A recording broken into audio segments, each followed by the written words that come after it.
prophecy is true. Bois le jus de nectar de cocktail de fruits.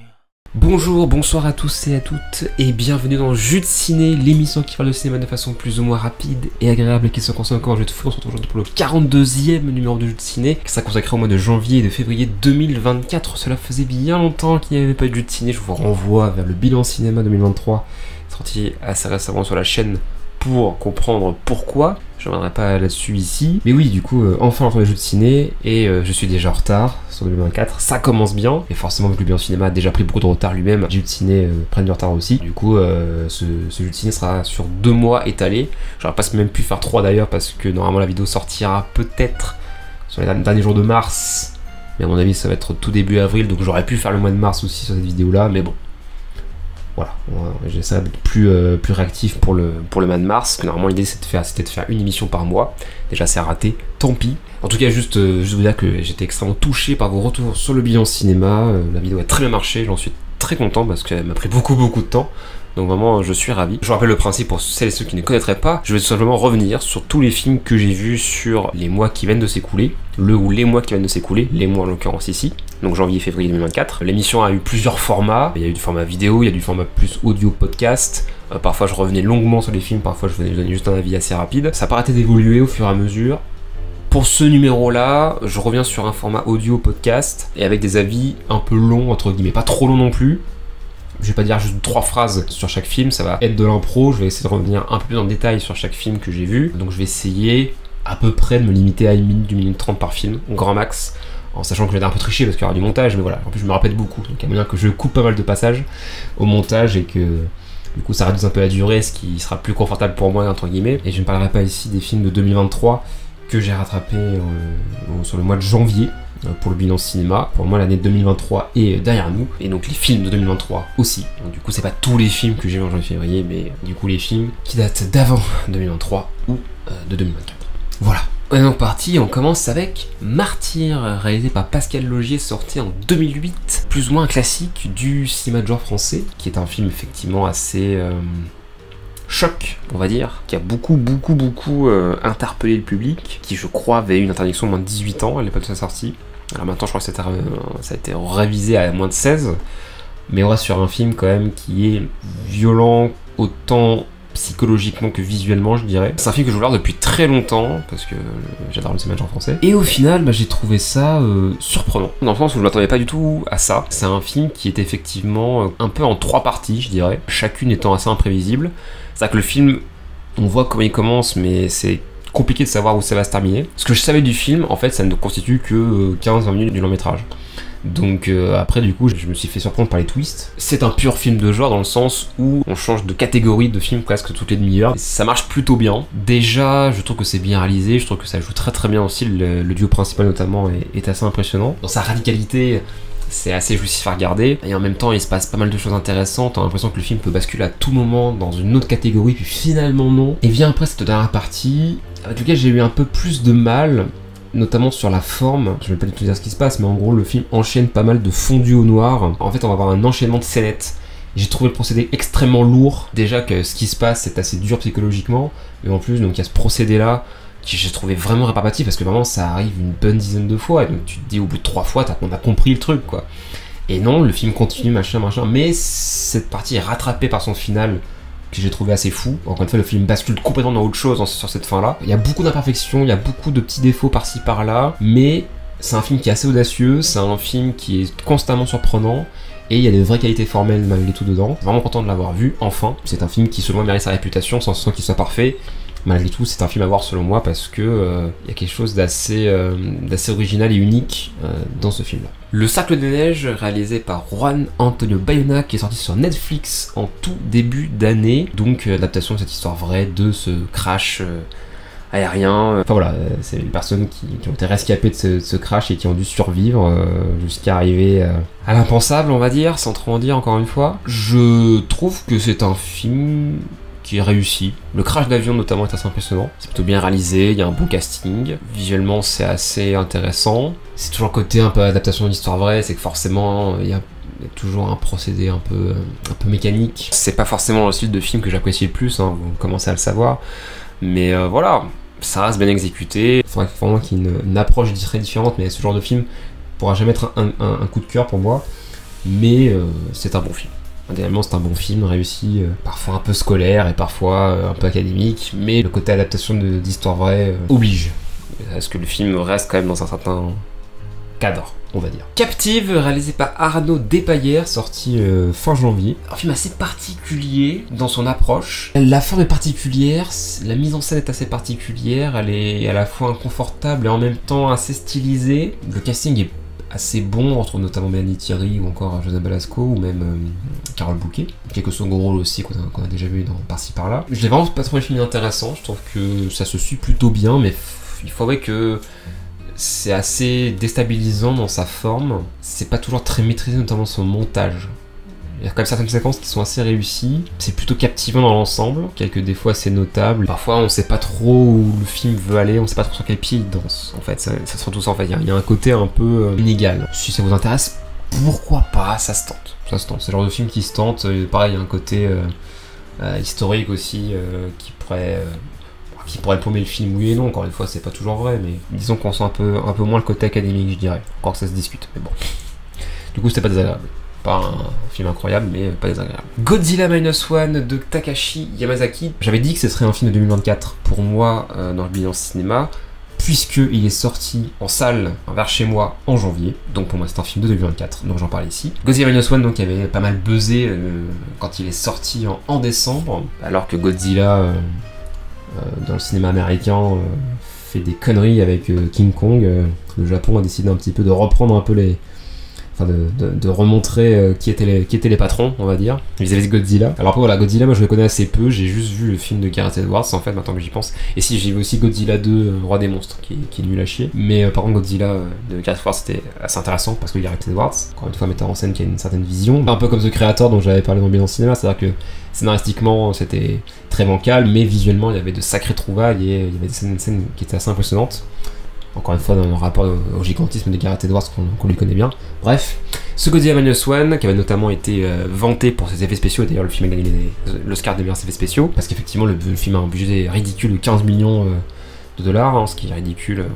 Enfin, comparé au blockbuster américain, c'est complètement ridicule. Et effectivement, alors, on sent quand même les limites techniques, mais pour 15 millions, c'est quand même assez impressionnant, certaines séquences qui sont vraiment très impressionnantes. C'est bien réalisé, c'est surtout dans ses personnages aussi, enfin voilà, le film garde ce côté quand même très humain, parce qu'on a des personnages qui sont super intéressants, qui sont assez ambigus, qui sont pas manichéens, donc ça fonctionne très très bien, il y a une certaine empathie qui se met en place assez vite, parce que les personnages sont très bien caractérisés, sont très bien installés, sont très bien développés, et puis voilà, il y a des séquences d'action qui sont assez impressionnantes. J'aurais envie de dire à moitié, mais je spoilerai pas la fin, mais le film peut se permettre aussi d'être un peu radical par moment, contrairement à un blockbuster américain qui ne ferait pas les choses comme ça, je dirais. Une très bonne BO aussi. Sans être la claque annoncée, c'est un film qui est assez réussi et ouais, qui se suit très très bien. Et un blockbuster qui a du cœur, encore une fois, et ça fait du bien de voir ça. Ils savaient faire les Japonais avec Godzilla, et puis voilà, ça change tellement des blockbusters américains, un peu bateaux, qui pullulent encore dans nos salles. On va dire. On y reviendra, je pense, bientôt. Du coup, très sympa Godzilla Minus One. Regardez-le, que vous connaissiez ou pas Godzilla. Pas besoin d'avoir vu d'autres films de la licence pour tout comprendre. C'est totalement compréhensible pour n'importe qui. Et ça, c'est très bien. Pauvre créature, réalisé par Yorgos Lanthimos. Alors lui, pareil, on en a beaucoup parlé ces derniers temps. C'est un film qui est assez favori pour les Oscars. Et notamment Emma Stone qui a remporté son 2e Oscar avec ce film-là. Yorgos Lanthimos, dont j'avais adoré le précédent film qui était La Favorite, déjà avec Emma Stone d'ailleurs. Et donc là, du coup, qui nous arrive avec un petit peu de, j'allais dire, un conte initiatique. Il y a un peu de ça. C'est un film qui se veut assez dense, où du coup on va suivre l'évolution totale et complète, j'aurais envie de dire, du personnage d'Emma Stone, donc Bella Baxter, je crois, de mémoire, qui est une enfant dans un corps d'adulte, à peu près, et assez vite, on va dire que la sexualité va rentrer dans le schéma, on va dire, et ça va prendre une certaine importance dans le film, et du coup, il y a forcément tout un propos sur, évidemment, le patriarcat, sur la domination masculine. C'est un film qui se voit effectivement assez féministe, même très féministe. Beaucoup avaient dit que justement c'était un peu ce que le film Barbie aurait rêvé être sur ces thématiques-là. Effectivement, c'est beaucoup plus poussé. Vis-à-vis de ça, c'est forcément super intéressant. De par la forme, de comment ça raconte, forcément il y a quand même un sous-texte subtil. Oui et non, ça dépend par moment, mais voilà, malgré tout, globalement, Le film est très intéressant thématiquement. Visuellement aussi, c'est très réussi. Yorgos Lanthimos continue, donc, notamment avec son cadrage très spécial, sa façon de filmer, notamment sur des caméras fisheye, je crois, de mémoire, comment ça s'appelle, qu'il utilisait déjà beaucoup dans La Favorite. Et là, du coup, il y a ce style qui revient. Il y a un style aussi qui est très... je crois qu'on dit steampunk un peu. Enfin, en tout cas, moi, ça m'a un peu fait penser à ça. Avec des décors très fantasmagoriques, je dirais, qui sont pas réalistes et qui sont faits pour ne pas être réalistes. Voilà, donc du coup, ça peut paraître un peu grandiloquent par moment, mais ça fonctionne quand même plutôt bien dans l'univers. Malgré tout, il y a quand même certains moments qui manquent de subtilité, où on pourrait douter de l'utilité, on va dire. Sur le moment, j'étais assez enthousiaste, et puis en y repensant, je me suis dit, ah, quand même, mais ça qui est un peu... Donc voilà, du coup, je dirais pas que je suis dithyrambique sur le film, il a de très grandes qualités. La photographie, notamment, aussi, est assez sublime. Évidemment, ça joue très très bien, Emma Stone est impériale. Ça, y a pas de problème là-dessus. Mais le reste du casting n'est pas en reste. Mark Ruffalo aussi est très très bon. Il y a quasiment pas de baisse de rythme. Donc voilà, c'est un bon, voire très bon film. Juste, effectivement, certains défauts malgré tout assez dommageables, je dirais. Le film est assez drôle aussi par moments. C'est un vrai bon film, ça fonctionne très très bien. Je préfère quand même La Favorite de Lanthimos. C'est quand même assez réussi, évidemment, globalement. Un jour sans fin, réalisé par Harold Ramis, sorti en 1993. Énorme classique de la comédie romantique, donc avec ce personnage qui est condamné à vivre la même journée encore et encore, et qui va essayer de séduire une femme en fait. Du coup, oui, bah, on va beaucoup parler de ce film. Il a une extrême bonne réputation. Le film est effectivement assez réussi, très sympa à regarder, tendre, drôle, émouvant, assez original aussi dans sa manière de détourner un petit peu les codes de la comédie romantique, on va dire. Malgré tout, ça peut parfois emprunter des chemins un peu balisés quand même. On peut aussi un peu se questionner sur la morale du truc. Moi j'avoue que ça m'a un peu frappé, c'est-à-dire que le gars, alors certes, le personnage d'Andy McDowell ne le sent pas, mais le gars fait un peu du forcing, quoi. C'est-à-dire que vraiment tous les jours il va essayer une nouvelle technique, et puis donc voilà, de son point de vue à lui, ça doit apparaître comme du forcing, quoi. Tu te dis, bon bah le gars, il lâche pas l'affaire et tout ça. Bon, je sais pas si c'est moi qui vais être peut-être trop loin, j'en sais rien, mais j'avoue que ça m'a un peu interloqué. Je me suis dit, ah tiens, ok, ouais, peut-être que je me suis pris trop la tête, peut-être que je me suis un peu trop posé de questions. Voilà, ça n'empêche pas que le visage est très agréable, que formellement, sans être incroyable, ça tient complètement la route. Il y a quand même des scènes qui sont très très réussies, il y a un charme qui se dégage de l'ensemble évidemment, donc voilà, ça fonctionne quand même très très bien, c'est pas le problème. Mais encore une fois, je suis pas dithyrambique, je trouve pas non plus que c'est incroyable. La réputation du truc m'échappe un peu, mais pourquoi pas. La zone d'intérêt réalisée par Jonathan Glazer, que j'avais très très envie de voir.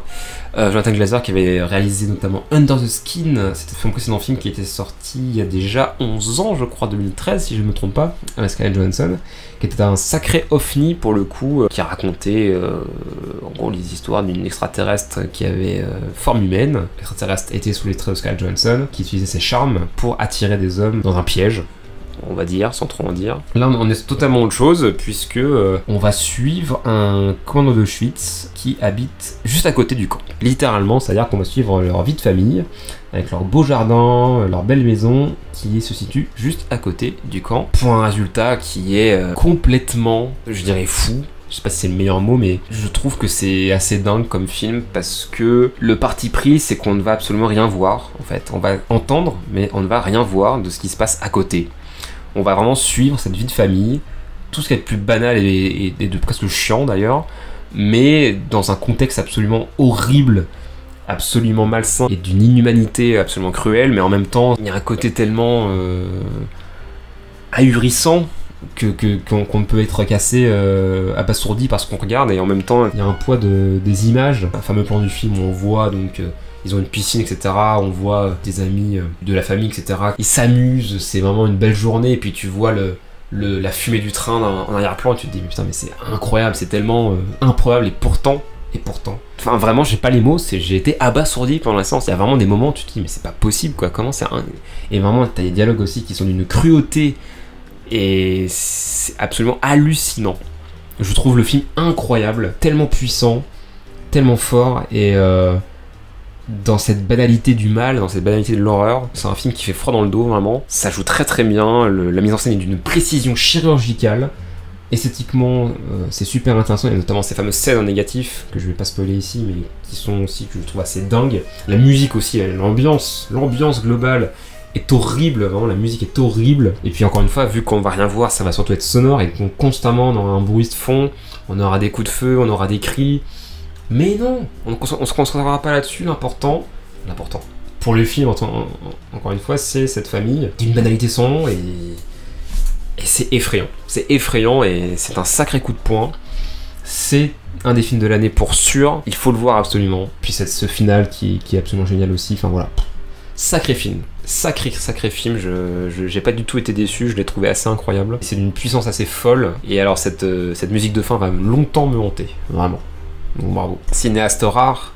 Jonathan Glazer, mais cinéaste très impressionnant. Dali de Quentin Dupieux, bien sûr. Alors lui, pour le coup, c'est un cinéaste qui ne se fait pas du tout rare. Il nous sort donc son film annuel, que j'ai adoré. Voilà. J'ai retrouvé, je pense, le Dupieux que j'aime le plus, c'est-à-dire le Dupieux qui est totalement absurde, le Dupieux qui emboîte différentes réalités avec une certaine maestria et en même temps un certain je m'en foutisme qui est assez savoureux. Le film est drôle, il y a vraiment des scènes qui m'ont fait hurler de rire. C'est extrêmement bien réalisé. C'est à la fois très con et très intelligent, je saurais pas trop comment le dire, mais j'ai trouvé ça génial. Je me suis régalé. J'avais beaucoup aimé Fumer fait tousser aussi, cela dit, mais malgré tout, depuis Réalité, ça faisait longtemps que j'avais pas autant aimé un film de Dupieux. Le casting est génial. Alors effectivement, les interprétations de Dali sont un petit peu inégales. C'est vrai que c'est effectivement Edouard Baird et Jonathan Cohen qui s'en sortent le mieux. En même temps c'est ce qu'on voit le plus, donc c'est pas en plus super gênant. La musique de Thomas Bangalter, je la trouve géniale, et puis surtout en termes de mise en scène, en termes d'esthétique, je trouve que vraiment il est toujours aussi impressionnant. Dupieux, j'adore le fait qu'on a l'impression qu'il fait ça comme si il faisait ses courses le matin, mais en fait c'est jamais prétentieux, c'est ça que j'adore chez Dupieux. On sent vraiment que le gars il fait son truc, il se dit bon voilà, ça passe ou ça casse, tu vois. C'est un bordel contrôlé, ça j'adore. C'est ce Dupieux que j'aime le plus, donc bravo et merci. Austin Powers de Jay Roach, sorti en 1997, film culte si l'on veut, avec notamment Mike Myers évidemment, qui se veut être un peu une parodie d'agent secret, une parodie de James Bond. Et alors je dois dire que je suis assez déchanté. Je trouve le film très moyen. J'ai vraiment été déçu, je dois dire. Je m'attendais à mieux. Et vraiment, je trouve que le film est parfois très lourd. Je trouve que ça a très mal vieilli. Et pourtant, le film est aussi vieux que moi. Hein. Donc, je sais pas si c'est moi qui suis déjà vieux et déjà mal vieilli, mais j'en sais rien, c'est possible. Hein. Mais je trouve que vraiment, le film a pris un sacré coup de vieux par instant. Pourtant, l'idée est là. C'est-à-dire qu'on a un gars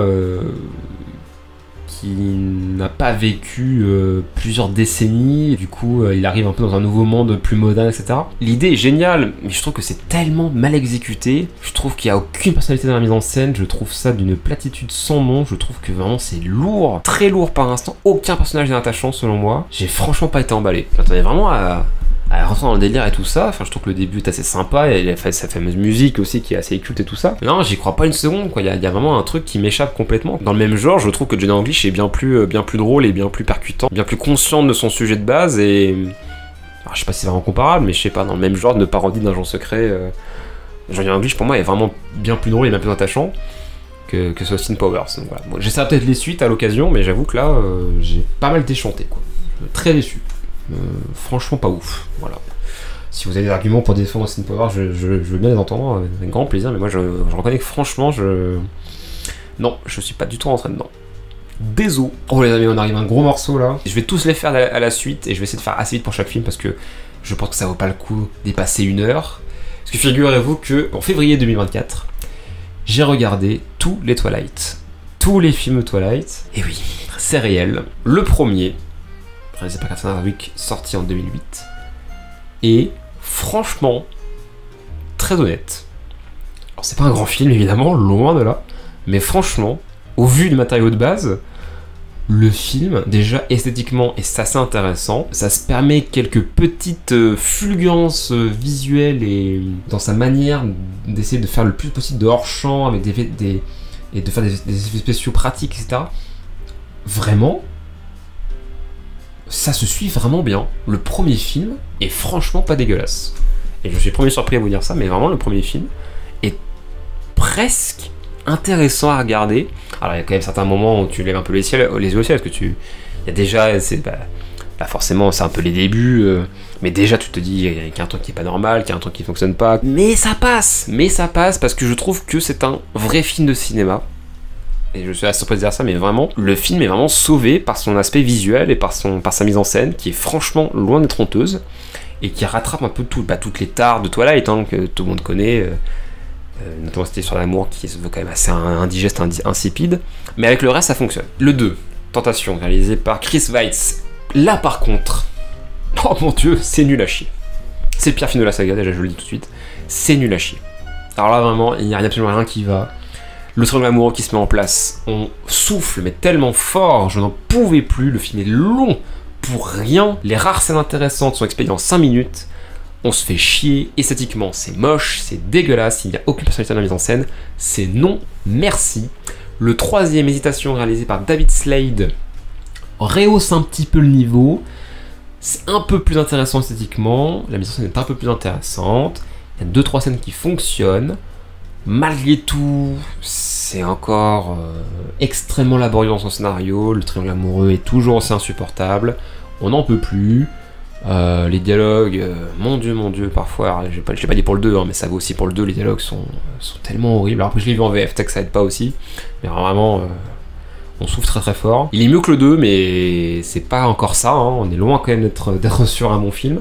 Le 4, Révélation première partie, réalisé par Bill Condon, sorti en 2011. Ça c'est fou parce que la première moitié est insupportable, il se passe rien, on s'emmerde comme jamais, et tu te dis mais qu'est-ce que je fous là, j'ai envie d'en finir très très vite.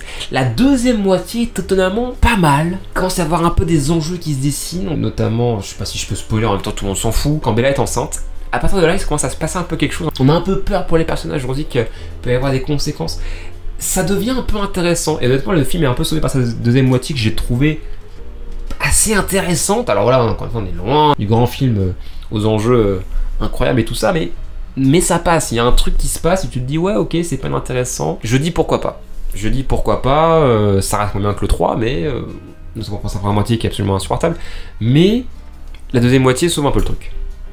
Et la deuxième partie, le 5, là, le film final, toujours réalisé par Bill Condon, et c'est nul.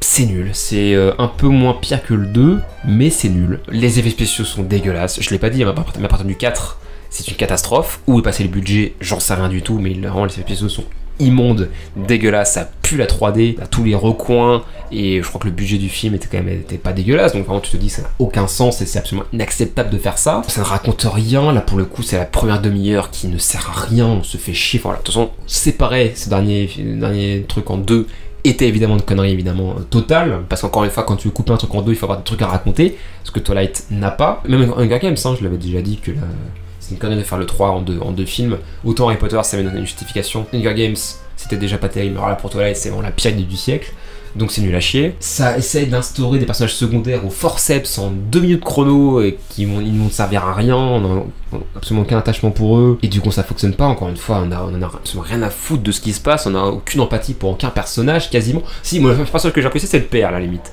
c'est le père parce que c'était à peu près le seul qui avait des réactions peu sensées, j'avais un peu de l'empathie pour lui parce que le pauvre il en prenait plein la gueule alors qu'il avait rien demandé. Donc c'était peut-être un des personnages pour lesquels j'avais un peu de compassion. Mais alors, bon, pareil, il est un peu expédié en mode bon, allez, ok, mec, ta gueule, fais ce que t'as à faire, et puis ok. Et puis alors, vraiment, la bataille finale. Alors j'y ai cru, hein, je dis ok, pourquoi pas, c'est un peu intéressant. Et puis je vais pas spoiler, mais il se passe ce qui se passe et tu te dis que le film se fout de ta gueule. Alors après, c'est peut-être pensé dans le bouquin, certainement. Mais bon, du coup, c'est la faute du bouquin, certainement. Mais bon, c'est quand même un scandale. Et puis la fin, c'est de la merde. Donc voilà, bref. Non merci. Je pourrais presque recommander le premier, mais alors après vraiment c'est vraiment pas la peine de vous infliger ça, par pitié. Je pense que vous avez largement mieux à faire que de voir ces 4 autres films qui n'ont absolument aucun intérêt. Mais le premier était étonnamment pas si mal. Voilà. Revenons à des films bien plus intéressants, s'il vous plaît, sans jamais nous connaître, réalisé par Andrew Hay, je sais pas comment on prononce. Cette romance gay fantastique donc dans un univers un petit peu intriguant, qui n'a jamais vraiment d'ailleurs défini. J'ai été un poil déçu, je dois le dire, sans trop savoir pourquoi. J'ai pas été embarqué en fait dans l'ambiance, dans les personnages, et pourtant il y a un sacré casting. Esthétiquement c'est très intéressant. Je vois pourquoi ce que le film veut essayer de nous dire, mais je trouve que il y a un truc qui prend pas vraiment. J'ai trouvé ça un peu sans âme. Pour moi le film a quasiment toutes les qualités requises à part vraiment une âme et du cœur. Et du coup, ouais, un peu déçu, hein. Dommage, hein, parce que franchement, sur papier, ça avait l'air super intéressant. Donc oui, mais sans plus. Mais vraiment sans plus. C'est quand même loin d'être un mauvais film, hein. Ça se regarde quand même vraiment bien. Mais ouais, moi j'ai pas été embarqué. Kung Fu Panda 2, sorti en 2011, réalisé par Jennifer Yu Nelson. Enfin, j'ai vu les suites de Kung Fu Panda. Les suites, parce qu'il y a le 3 qui arrive derrière. D'ailleurs, on pourrait parler du 3 dans la foulée, donc sorti en 2016, toujours réalisé par Jennifer Hudson, mais aussi Alessandro Carloni. Le 2 donc, que j'ai trouvé très sympa, les scènes d'action sont toujours aussi agréables à regarder, les personnages sont attachants, le méchant est super intéressant, je trouve, ça en a un très bon antagoniste, l'animation est sublime, voilà, c'est ultra cool à regarder, c'est drôle, voilà. Et le 3, j'ai presque envie de dire que c'est un peu pareil, peut-être légèrement moins intéressant le 3, mais encore une fois, il y a de sacrés moments. Le méchant est peut-être un peu moins intéressant, mais il y a quand même certaines fulgurances, et puis c'est toujours aussi agréable à regarder dans ces scènes d'action. Ça ne vaut pas le 1 que j'avais vraiment trouvé génial, mais c'est deux suites qui sont franchement honnêtes, voire très honnêtes, et très agréables à regarder. Ça se suit très bien, c'est très sympa, et j'ai assez hâte de voir le 4, en espérant qu'ils soient un peu dans la même veine. C'est très agréable à regarder. Je peux pas vous dire mieux, c'est très cool.